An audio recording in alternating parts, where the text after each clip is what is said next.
எனது வயது 26. காதல் திருமணத்தால் வந்த சோகம்.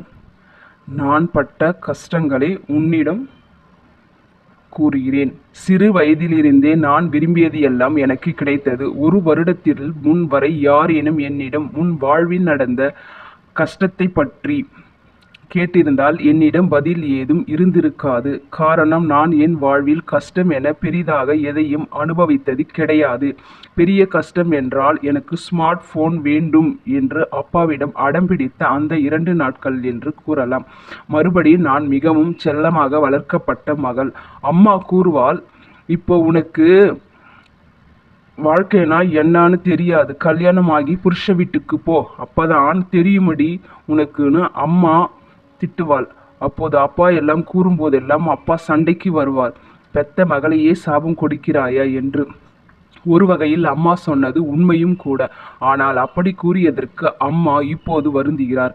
தவறு அவர் மீதல்ல, என் தலைவிதி, வேறென்று சொல்வதற்கு இல்லை. காதல் திருமணம். நான் என் கணவரும் காதலித்து திருமணம் செய்து கொண்டோம். காதலிக்க துவங்கிய போதே இரு வீட்டிலும் கூறி சம்மதம் வாங்கிவிட்டோம்.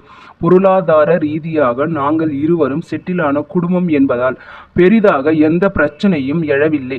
வீட்டில் சம்மதம் பெற்றே ஓரிரு ஆண்டுகள் காதலித்து வந்தோம். பிறகு நாங்கள் கேட்பதற்கு முன்னரே வீட்டில் ஒரு நல்ல நாள் குறித்து எங்கள் திருமணத்தை நடத்தினர்.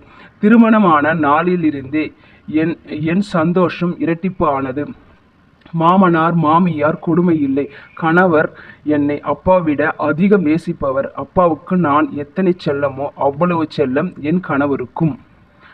ஆனந்தத்தின் பெயரில் கூட நான் கண்ணீர் சிந்தியது இல்லை. ஒருவேளை நான் என் வாழ்நாள் பெரும் பங்கை அழுது தீர்க்க வேண்டியிருக்கும் என்பதால் தான் அந்த கடவுள் என்னை திகட்ட திகட்ட சந்தோஷத்தை அனுபவிக்க செய்தான் போல. காரில் சென்றபோது பெரும் விபத்து ஏற்பட்டது. விபத்துக்கு முழு காரணம் கணவரின் இளைய சகோதரன் தான். வேகமாக கார் ஓட்டிச் சென்றதால் ஒரு தருணத்தில் கட்டுப்பாட்டை இழந்து கார் விபத்துக்குள்ளானது. தம்பி காயங்களுடன் உயிர் தப்பிவிட்டான். என் கணவருக்கு தலையில் அடி. தீவிர சிகிச்சையில் அனுமதிக்கப்பட்டிருந்தார். மரணம். 1 வார காலம் மருத்துவர்கள் போராடியும் அவரது உயிரை காப்பாற்ற முடியவில்லை. என் காதல் துணையை திருமணமான 10 மாதத்தில் இழந்தேன். வாழ்வில் கஷ்டம் என்றால் என்னவென்று இப்போது கேட்டால் நான் PhD படித்த அறிஞர் போல வகுப்பே எடுப்பேன். கஷ்டப்பட்ட காலத்தில் உறவுகள் எப்படியெல்லாம் நம்மை தவிக்க விடுவார்கள் என்பதை முற்றிலும் அறிந்தவள் நான்.